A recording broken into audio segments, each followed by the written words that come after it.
Doctor पाठक, पहली टिप्पणी आपकी, इसे किस तरह से लिया जाए? ये मोदी जी का अपना अंदाज है, कोई नई बात नहीं है। मोदी जी इसी तरह से अटैक करते हैं, उनकी भाषा भी इसी तरह की होती है। घर में घुस के मारेंगे, चुन चुन कर सफाया कर दो। इन दोनों में कोई पैरेलल आपको दिखता है, या ये चुनाव में पैदा होने वाली गर्मी है, या मोदी जी बौखलाहट में हैं? डॉक्टर साहब, अगर आपको याद हो, हम सबको तो कम से कम, हम लोग उस पीढ़ी के लोग हैं कि हिंदी सिनेमा में हम लोगों ने धर्मेंद्र का वो दौर देखा जिसमें उनकी लगभग हर जो चौथी पांचवी फिल्म में ये डायलॉग होता था, चुन चुन के मारूंगा। उनकी कई फिल्मों के टाइटल भी इसी तरह के होते थे, जलाकर राख कर दूंगा वगैरह वगैरह। लेकिन लोकतांत्रिक तौर तरीकों में ऐसी भाषा सामान्य तौर पर पहले नहीं बोली जाती रही है। ठीक है, बचाव के लिए ये कह सकते हैं कि मोदी जी ने चुन चुन कर साफ करो कहा है, तो साफ करो उसका मतलब हराने से भी हो सकता है। हम सब लोग अखबारी जी में, हम लोगों ने अपने प्रिंट मीडिया के दौर में ऐसी ऐसी हेडिंगें लगाई हैं। खासतौर से स्पोर्ट्स के मामले में कई बार हम लोग ऐसे शीर्षक लगाते थे कि भारत ने वेस्ट इंडीज को धुना। अब उसमें धुना से आशय कोई धोबी की तरह कपड़े धुलने से नहीं होता था, लेकिन जब नरेंद्र मोदी देश के प्रधानमंत्री ऐसी भाषा का प्रयोग करते हैं तो फिर सोचने वाली बात होती है कि असल में उनकी मंशा क्या है। उनकी बौखलाहट भी इसमें दिखाई देती है डॉक्टर साहब, क्योंकि ये चुनाव बीजेपी और नरेंद्र मोदी के पाले की तरफ से मुद्दा विहीन सा बन गया है। उन्हें कोई मुद्दा मिल नहीं रहा। पूरी कोशिश करते हैं, हर 2-4 दिन में कोई एक नई चीज लेकर आते हैं, वो 24 घंटे से ज्यादा ठहरती नहीं। आपने दक्षिण और उत्तर की बात कही, उन्होंने दक्षिण में जाकर कच्छा तीवू द्वीप का जिक्र किया कि 1974 में इस तरह से दे दिया गया।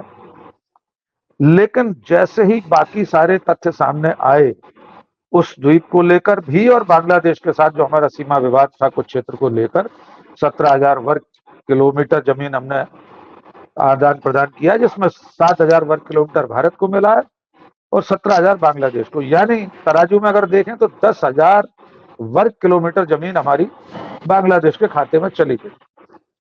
तमाम सारे लोगों ने दूसरे आंकड़े भी पेश कर दिए कि आजादी के बाद गोवा से लेकर सिक्किम, अरुणाचल प्रदेश, कितने लाख वर्ग किलोमीटर जमीन कांग्रेस की सरकारों ने देश के भूगोल में शामिल की। जी, तो मुकेश जी, आप देख लीजिए, अब उस मुद्दे को न तो नरेंद्र मोदी उठा रहे हैं, न बीजेपी उठा रही है। उनको समझ में आ गया ये बैकफायर कर गया है।